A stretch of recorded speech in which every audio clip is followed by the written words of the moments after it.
Salut à toi aventurière ou aventurier d'Orail.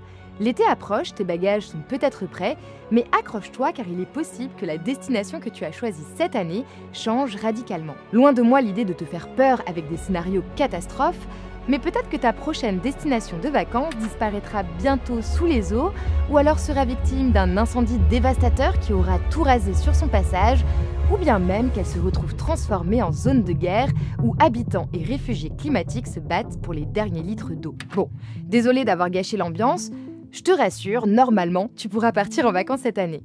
Mais tu l'as forcément remarqué, on commence déjà à éviter des régions comme par exemple la Grèce en haute saison à cause des incendies ou encore les grandes villes comme Madrid en juillet car l'air y est irrespirable. A l'inverse, aller dans les pays nordiques en été pour éviter la chaleur est déjà devenu un véritable phénomène. En tout cas, pour le moment, les recherches de billets continuent d'exploser, les réservations s'enchaînent et les fils Instagram des agences de voyage déroulent leur parade de paysages de rêve. Aujourd'hui, voyager semble plus facile que jamais. Mais derrière les apparences, une question dérange de plus en plus. Peut-on continuer à voyager comme avant dans un monde en surchauffe? La silhouette de l'incendie, immense, se découpe sur les montagnes qui surplombent Los Angeles. Ces collines arides de pins et d'oliviers en proie aux flammes dans le sud de la Crète. 5 jours après les inondations, dans un paysage dévasté, les recherches de survivants continuent. Le tourisme a longtemps été synonyme d'évasion, de découverte et de plaisir. Mais aujourd'hui, il est au cœur d'un paradoxe, si je puis dire, brûlant. Car oui, le tourisme aujourd'hui est un moteur économique mondial non négligeable, mais à la fois un accélérateur du changement climatique. Et ironiquement, c'est le changement climatique qu'il contribue à accélérer qui finira peut-être par précipiter la chute de cette industrie. Dans ce décryptage, on va essayer de comprendre comment le réchauffement climatique bouleverse déjà le tourisme. Mais aussi nous poser une question essentielle, comment peut-on le réinventer pour qu'il ne détruise pas les lieux qu'il nous permet de découvrir? Tu peux désormais prendre tes bagages et embarquer dans cette aventure qui promet de te faire voyager à toute allure, loin de chez toi ou simplement en bas de ta rue. Bienvenue donc dans le voyage où le plus grand des dépaysements pourrait bien commencer par une prise de conscience.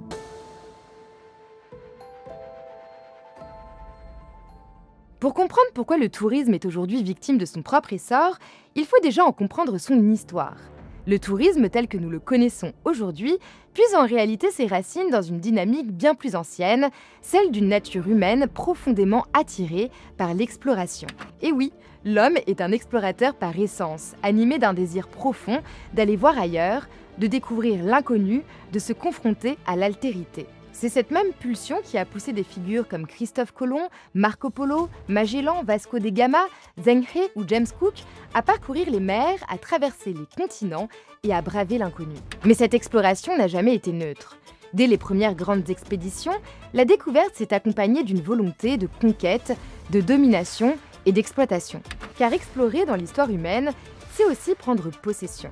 C'est imposer des noms, des cartes, des récits, c'est s'approprier symboliquement, culturellement et économiquement ce qui était autre. Le tourisme d'aujourd'hui porte encore la trace de ces logiques. Le tourisme se fonde donc sur une inégalité structurelle entre ceux qui peuvent voyager et ceux qui subissent les effets du tourisme. Car voyager, surtout loin et souvent, reste un privilège réservé à une minorité de la population mondiale. Ce n'est pas un hasard si les premières formes de tourisme au sens moderne sont nées dans les milieux les plus riches, en Europe, et plus précisément dans les élites britanniques du XVIIe siècle.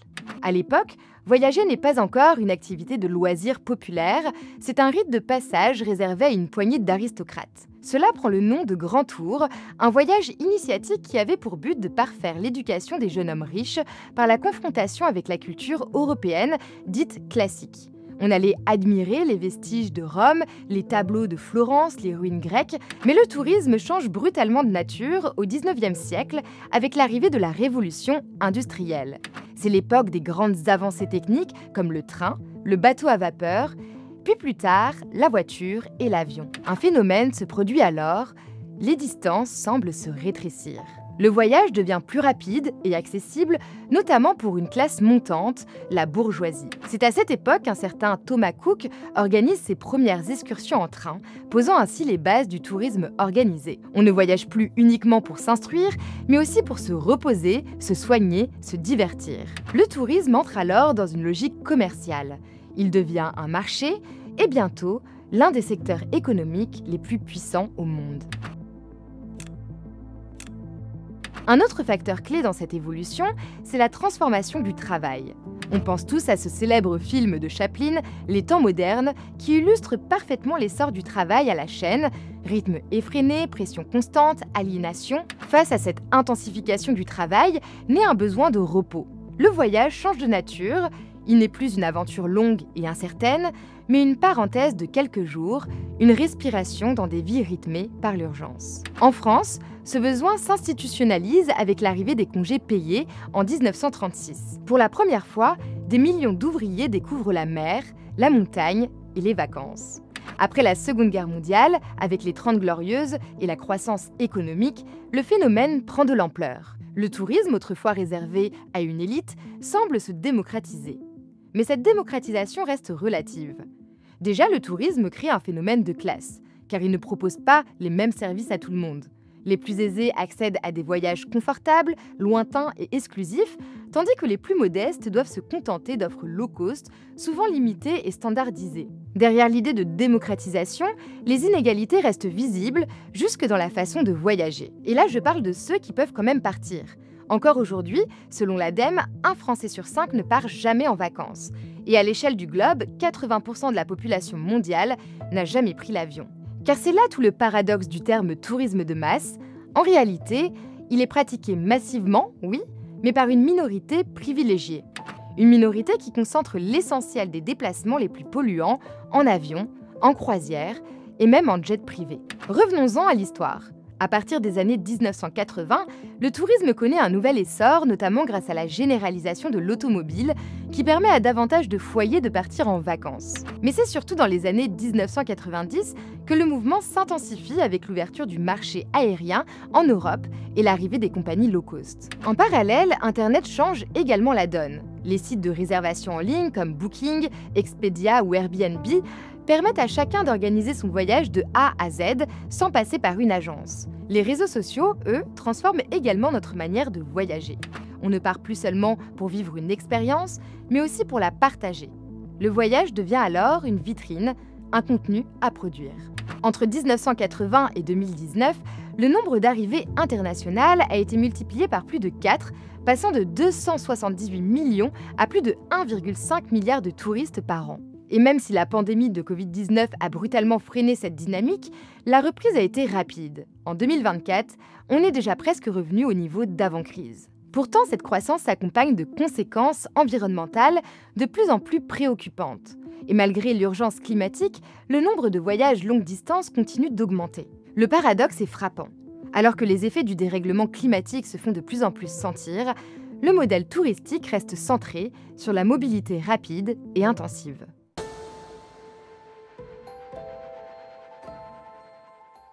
Parlons chiffres. Le tourisme mondial est responsable d'environ 10% des émissions de gaz à effet de serre à l'échelle planétaire. Pour te donner un ordre de grandeur encore plus parlant, si le tourisme mondial était un pays, il émettrait plus de gaz à effet de serre que l'Inde ou l'ensemble des pays de l'Union européenne. Autrement dit, l'empreinte carbone générée par les vacances d'une minorité mondiale excède celle de milliards de personnes qui ne partent pas en vacances. C'est absolument stratosphérique.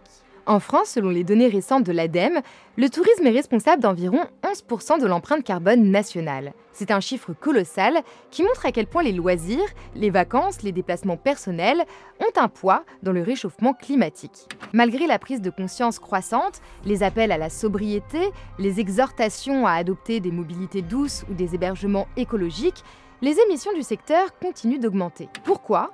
Parce que le tourisme repose très largement sur les transports carbonés, l'avion en tête bien sûr. Un simple vol aller-retour Paris-New York équivaut à environ 2 tonnes de CO2 équivalent par passager. C'est l'équivalent du budget carbone annuel recommandé par personne pour respecter l'objectif de l'accord de Paris qui vise à limiter le réchauffement climatique bien en dessous de 2 degrés par rapport à l'ère pré-industrielle, idéalement à 1,5 degré. Autrement dit, un seul voyage transatlantique en avion suffit à épuiser ce quota annuel. Et pourtant, ces vols se multiplient. Les compagnies low cost ont banalisé les escapades express vers des destinations européennes, Barcelone, Lisbonne, Venise, Budapest, accessibles pour quelques dizaines d'euros. Et si l'on intègre dans le calcul les effets hors CO2, c'est-à-dire d'autres phénomènes qui participent aussi au réchauffement climatique, comme les traînées de condensation, l'impact du transport aérien pourrait même être sous-estimé, car on a aujourd'hui encore du mal à les évaluer avec précision. Le plus fou, c'est que plus un moyen de transport est rapide, élitiste et polluant, plus il semble bénéficier d'un traitement fiscal avantageux. Par exemple, le kérosène, carburant des avions, est exonéré de taxes dans la plupart des pays en vertu d'accords internationaux remontant à 1944.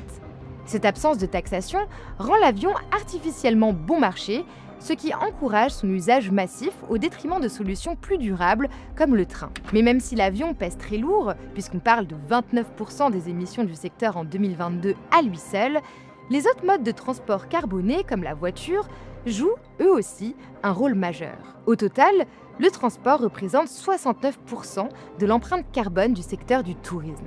En plus de la voiture et l'avion, on peut évidemment mentionner les croisières. Véritables villes flottantes, les paquebots consomment des quantités astronomiques de carburant, en plus des perturbations qu'elles peuvent causer sur la vie marine. Et puis le tourisme, ce n'est pas que des déplacements. Ce sont aussi des infrastructures. Pour accueillir les visiteurs, il faut construire des hôtels, des routes, des parkings, des aéroports, des ports, des stations de ski, des golfs, des piscines, des complexes de loisirs, parfois en plein désert ou en montagne. Il faut produire de l'électricité pour alimenter la climatisation, des groupes électrogènes pour les zones isolées, il faut traiter l'eau, installer des réseaux numériques. Tous ces aménagements consomment des ressources naturelles, demandent beaucoup d'énergie et viennent accroître la pression sur les écosystèmes et les populations locales. Car oui, le tourisme ne provoque pas seulement des dégâts environnementaux, il aggrave aussi les inégalités sociales. Les conséquences du réchauffement ne touchent pas tout le monde de la même manière. Et nous allons le voir, dans de nombreuses régions, ce sont les populations locales, souvent peu responsables des émissions, qui subissent les effets les plus lourds. Le tourisme transforme non seulement les paysages, mais aussi les conditions de vie de ceux qui y habitent et y travaillent. Par exemple, dans des régions du globe comme Bali, le Maroc ou les Caraïbes, les touristes consomment 3 à 6 fois plus d'eau que les populations locales. Une consommation qui engendre parfois des pénuries pour les habitants. En effet, le tourisme ne se contente pas de visiter. Il exige le confort auquel il est habitué chez lui.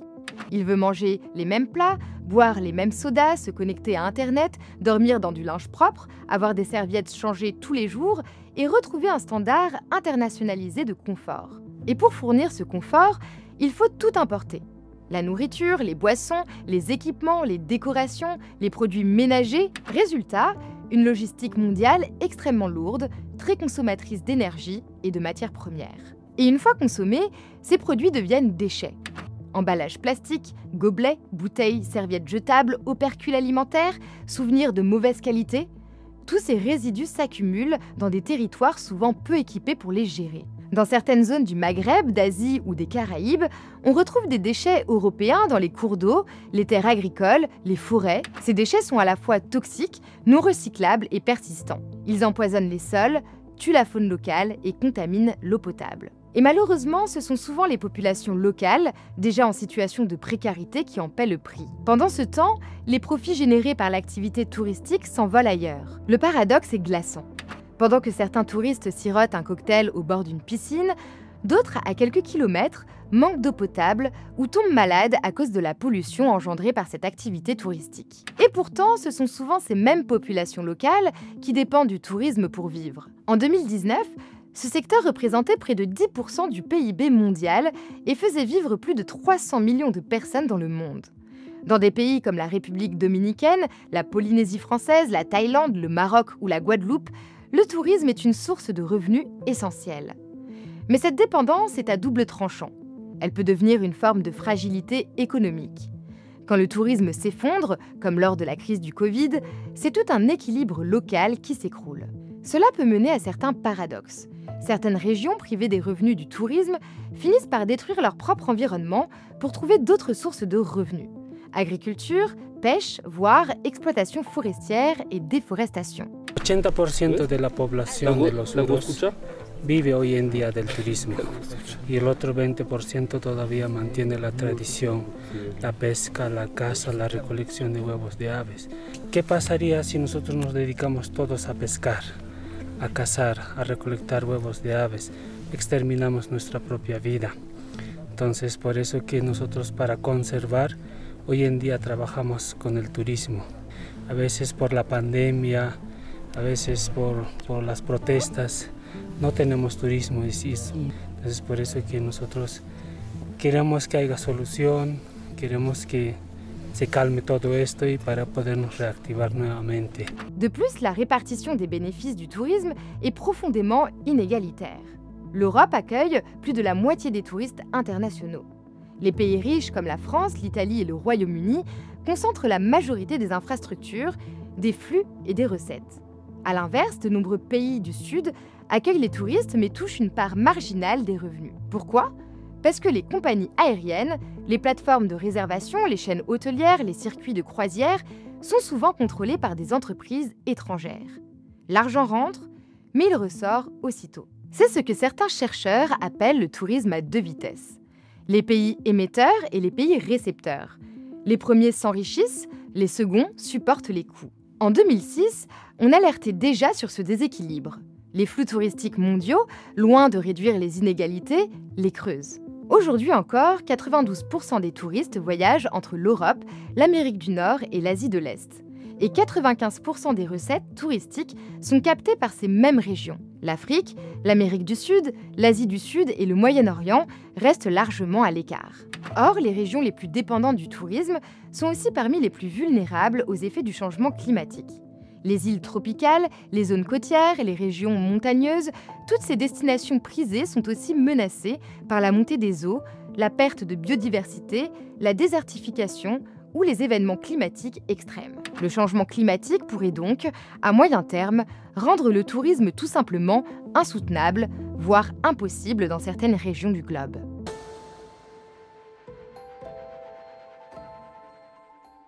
Comme nous l'avons évoqué précédemment, le tourisme a un impact fort sur le climat et contribue activement à l'accélération du réchauffement climatique. Et c'est ce réchauffement climatique lui-même qui est en train de redessiner la carte du tourisme mondial, parfois de manière brutale à mesure que le climat se dérègle. Les conséquences du changement climatique se manifestent de deux manières principales. D'un côté, il y a les évolutions lentes, telles que la hausse progressive des températures, l'élévation du niveau de la mer, la fonte des glaciers, la salinisation des sols ou encore la perte irréversible de biodiversité. Ces dynamiques ne sont pas spectaculaires au quotidien, mais leur cumul au fil des années a des effets massifs et structurels. L'autre modalité de ces bouleversements réside dans les aléas climatiques extrêmes. Vagues de chaleur, sécheresse prolongée, incendies de forêt, tempêtes, ouragans ou encore manque d'enneigement, le GIEC, groupe d'experts intergouvernemental sur l'évolution du climat, souligne avec insistance que ces événements deviennent non seulement plus fréquents, mais aussi plus intenses. Leur impact sur le tourisme est immédiat. Évacuation en urgence, fermeture de sites, annulation de séjours, destruction d'infrastructures, perte de confiance dans certaines destinations. Certaines régions du globe sont même menacées dans leur intégrité physique.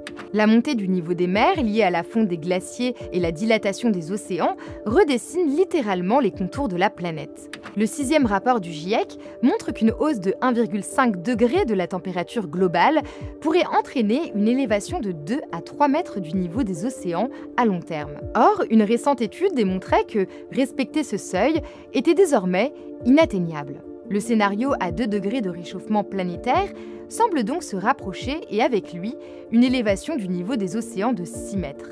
Aujourd'hui, des États insulaires comme les Maldives, les îles Marshall ou les Bahamas sont déjà menacés. Des sites touristiques très connus et très visités sont également en danger.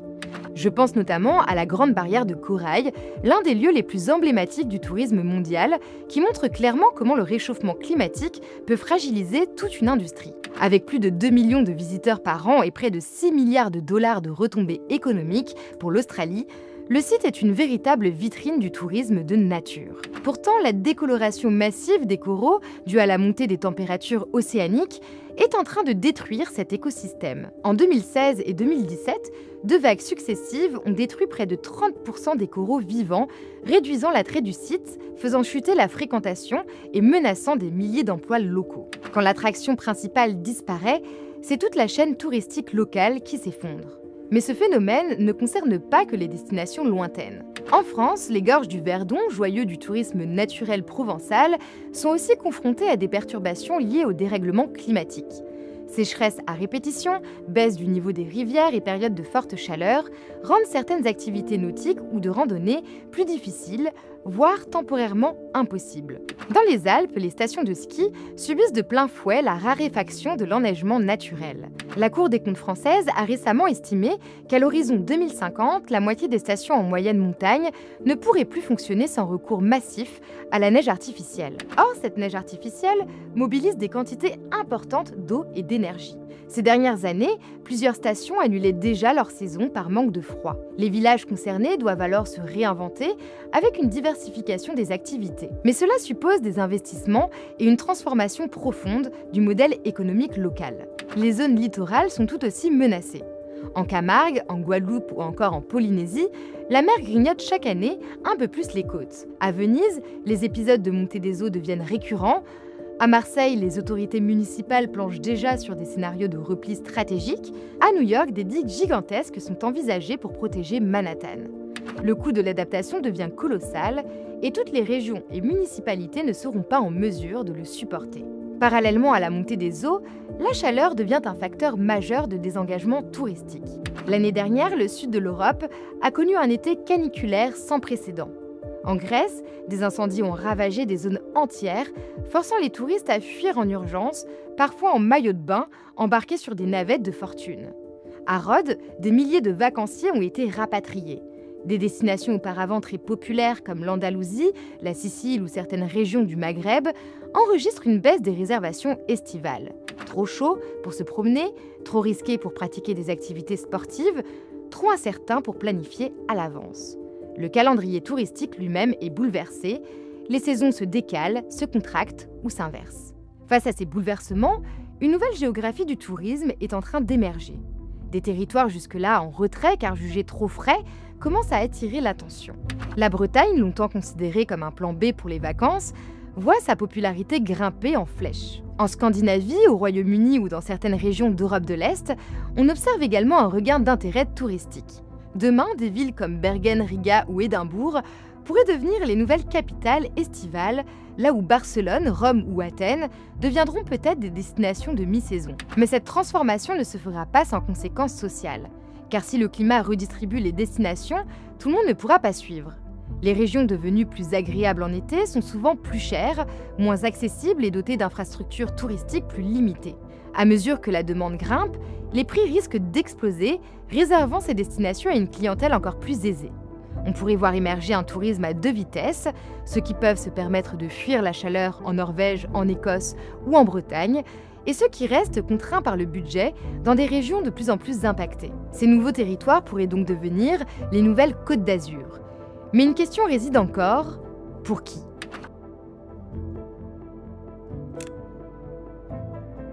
Et ce changement de carte du tourisme entraîne des conséquences profondes.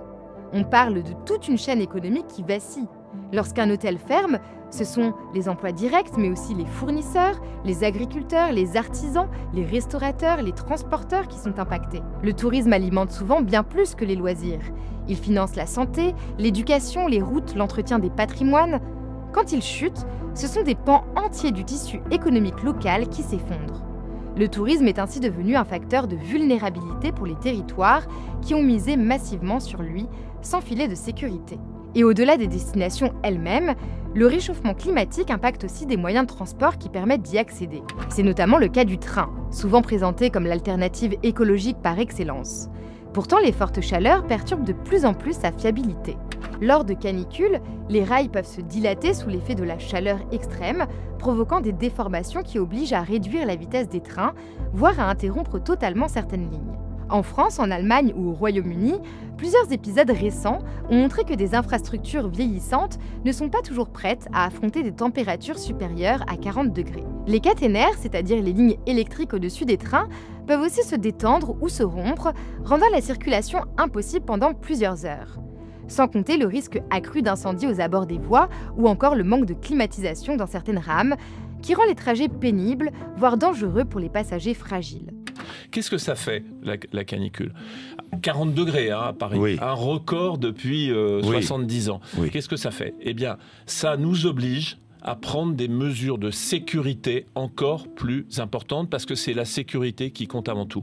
Oui, il y a des gens qui ont eu des... Donc ça ralentit les trains. Ça ralentit les trains. Ça nous impose, dès qu'on a le moindre doute, oui. Ça nous impose de ralentir ou de nous arrêter.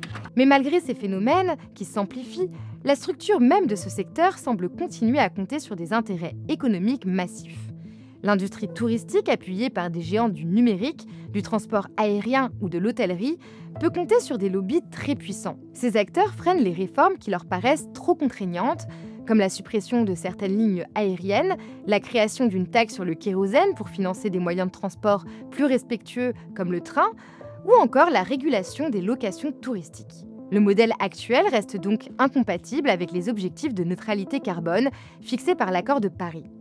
Le Haut Conseil pour le climat le rappelle, il faut repenser le tourisme sous peine de le voir s'effondrer sur lui-même. Mais alors, que restera-t-il du voyage lorsque les lieux que nous rêvons de découvrir deviendront inaccessibles ou disparaîtront carrément? La crise climatique nous impose de redéfinir le sens du voyage, de réinventer nos manières de découvrir, d'habiter et d'admirer le monde.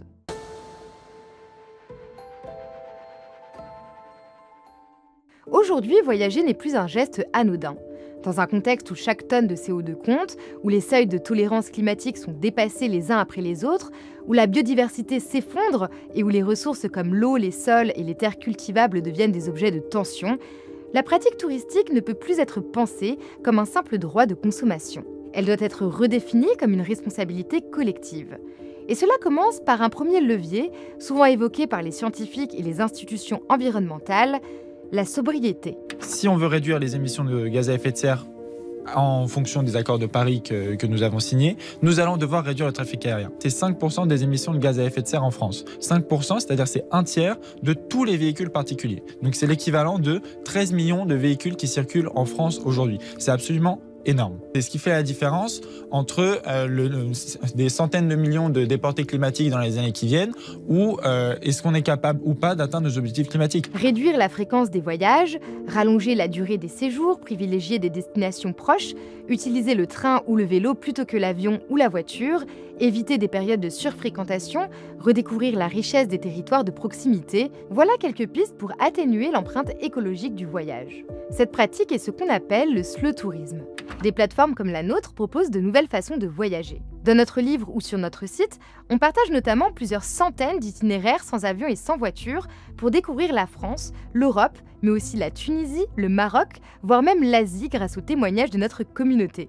En dehors des plateformes, il y a aussi des régions rurales qui redynamisent leur attractivité en proposant des séjours de déconnexion comme des randonnées itinérantes, des stages de permaculture ou encore des séjours en gîte éco-responsables. À titre d'exemple, le parc naturel régional des Vosges du Nord a développé une offre touristique centrée sur l'immersion et la lenteur. Sentiers balisés, circuits vélos, rencontres avec des producteurs locaux, hébergements rénovés selon des critères bioclimatiques. De même en Bretagne, certains lieux tentent de réinventer le tourisme comme l'écolieu, la ferme du Champ Commun, dans le Morbihan, qui attire des visiteurs venus expérimenter une forme de vacances sobre, ancrée dans le quotidien des habitants. Ce type d'initiative montre que l'envie d'un autre tourisme existe et qu'elle rencontre un public. Mais ces démarches, aussi vertueuses soient-elles, ne suffiront pas à elles seules à inverser la tendance, car le modèle dominant reste celui d'un tourisme fondé sur la croissance. Plus de visiteurs, plus d'infrastructures, plus de liaisons aériennes, plus de recettes. Il repose sur une logique d'expansion illimitée, incompatible avec les réalités physiques et chimiques de notre planète. C'est pourquoi certains collectifs, comme par exemple Stay Grounded, Réseau Action Climat ou encore The Shift Project, appellent à des changements beaucoup plus structurels. Parmi les idées avancées, il y a l'instauration de quotas carbone individuels, une taxation progressive des vols aériens fréquents, l'interdiction de certaines lignes aériennes domestiques lorsqu'une alternative en train existe, ou encore la mise en place de jauges de fréquentation obligatoires dans les sites menacés. Il y a quelques mois, une déclaration de l'ingénieur Jean-Marc Jancovici que nous avons reçu dans notre podcast résumait bien l'ampleur du défi.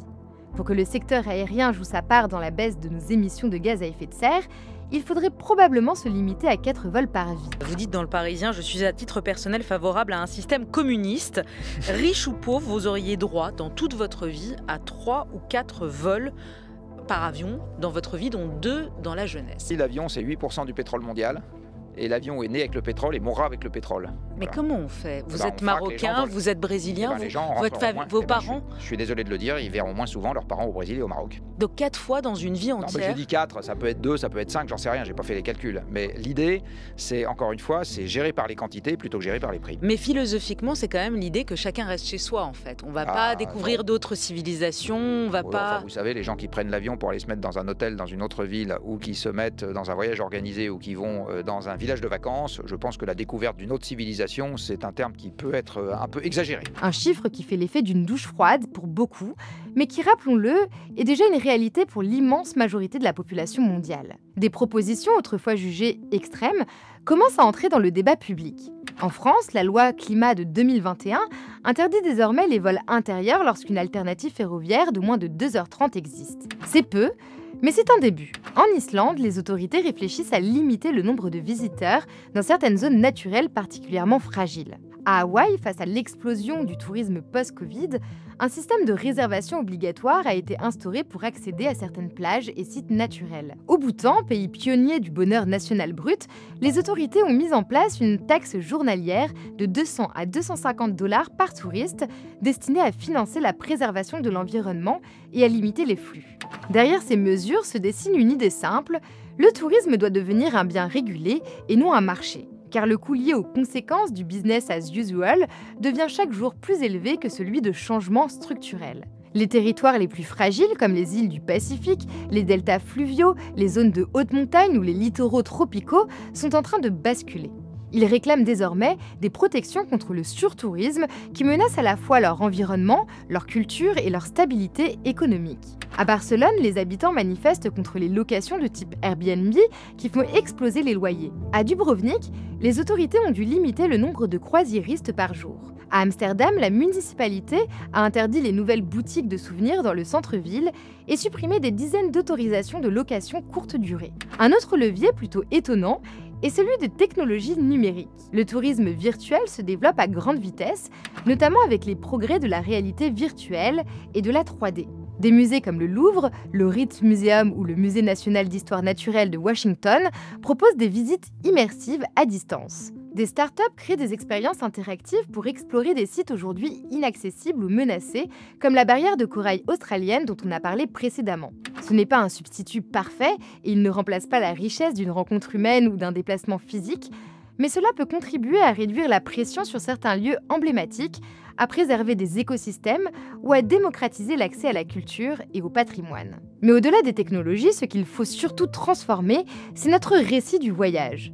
Car si le tourisme s'est mondialisé à cette vitesse, c'est aussi parce qu'il repose sur un imaginaire très puissant, celui de la découverte, de l'exotisme, de l'évasion, de l'enrichissement personnel. Souvent, les besoins autour des vacances, c'est des besoins que tu peux assouvir sans aller à l'autre bout du monde. Il y a beaucoup de voyages, même à l'autre bout du monde, qui se font pas vraiment pour aller pour l'altérité. C'est plus, on nous a dit que, on se trouve dans un hostel avec les mêmes personnes à l'autre bout du monde. Donc, voilà. C'est un peu questionner cette norme-là. Et notamment la question de l'imaginaire de voyage, c'est-à-dire que quel est l'imaginaire dominant ?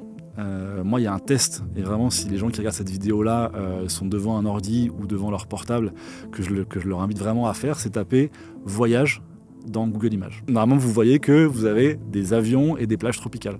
C'est un truc dingue. Alors que voyage, en théorie, il n'y a pas... J'ai pas tapé voyage avion, j'ai tapé voyage.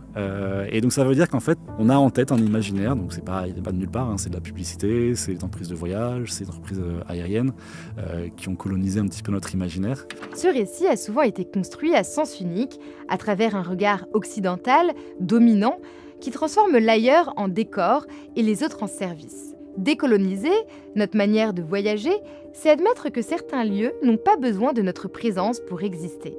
C'est reconnaître que la rencontre véritable suppose la réciprocité, le respect et l'écoute. Certaines communautés locales ont déjà entrepris cette réinvention du tourisme.